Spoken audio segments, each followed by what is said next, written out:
ಬೆಂಗಳೂರಿನಲ್ಲಿ ಪೊಲೀಸ್ ಕಳ್ಳ ಪ್ರಕರಣಕ್ಕೆ ಸಂಬಂಧಪಟ್ಟಂತೆ ಉತ್ತರ ವಿಭಾಗ ಡಿಸಿಪಿ ಸೈದುಲ್ಲಾ ಅಡಾವತ್ ಹೇಳಿಕೆ ನೀಡಿದ್ದಾರೆ.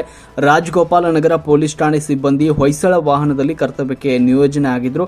ಒಂದು ಅಂಗಡಿಯಲ್ಲಿ ಊಟ ಹಾಗೂ ನೀರಿನ ಬಾಟಲ್ ಅನ್ನು ಪಡೆದುಕೊಂಡಿದ್ದಾರೆ. ಸಾರ್ವಜನಿಕರು ವಿಡಿಯೋ ಮಾಡಿ ಸಾಮಾಜಿಕ ಜಾಲತಾಣದಲ್ಲಿ ವೈರಲ್ ಮಾಡಿದ್ದಾರೆ. ಮೇಲ್ನೋಟಕ್ಕೆ ಹೊಯ್ಸಳ ವಾಹನದಲ್ಲಿದ್ದ ಪೊಲೀಸರು ಊಟ ಮತ್ತು ನೀರಿನ ಬಾಟಲ್ ಪಡೆದುಕೊಂಡಿದ್ದಾರೆ. ಅಂಗಡಿಯಿಂದ ಹಣ ಪಡೆದುಕೊಂಡಿದ್ರು, ಆ ಬಗ್ಗೆ ಪತ್ತೆಯಾಗಿಲ್ಲ. ಆದರೂ ತನಿಖೆ ಮಾಡ್ತಾ ಇದ್ದೇವೆ. ಸದ್ಯಕ್ಕೆ ರಾಜಗೋಪಾಲ್ ನಗರ ಇನ್ಸ್ಪೆಕ್ಟರ್ ವರದಿ ಆಧರಿಸಿ ಎಎಸ್ಐ ಹಾಗೂ ಹೆಡ್ ಕಾನ್ಸ್ಟೇಬಲ್ ಅಮಾನತು ಮಾಡಲಾಗಿದೆ. ಇಲಾಖೆಗೆ ತನಿಖೆಗೆ ಆದೇಶವನ್ನ ಮಾಡಲಾಗಿದೆ ಎನ್ನುವಂತಹ ಮಾಹಿತಿಯನ್ನು ನೀಡಿದ್ದಾರೆ.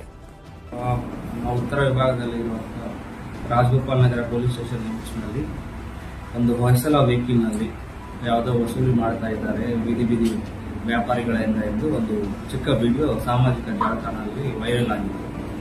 ಆ ಘಟನೆ 17 ತಾರೀಕು ಈ ತಿಂಗಳಲ್ಲಿ ನೈಟ್ ಅರೌಂಡ್ 8:30 ಸಮಯದಲ್ಲಿ ಆಗಿದೆ.